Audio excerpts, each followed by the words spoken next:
កិច្ចថ្លាថ្លែងចែងសុខុមក្រាបថ្វាយបង្គំវវន្ទាលំដាក់លំកល់នៅលើទីនភ្ញៀ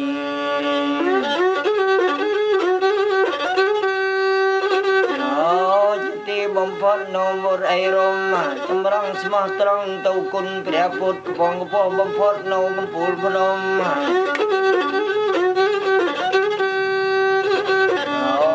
ចិត្តចង់កំបងដូចក្រពុំឈប់មាសឧត្តមអូនស៊ីស័យសុំមេឃប្រាជ្ញាមានទាំង10ព្រំគ្រឿយខ្សែសពភពភេទដី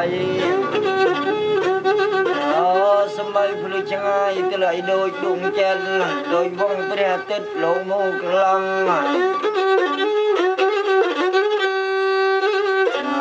ខ្ញុំសូមឲ្យត្រៀងត្រង់ឲ្យតម្រង់ក្នុងសាសនា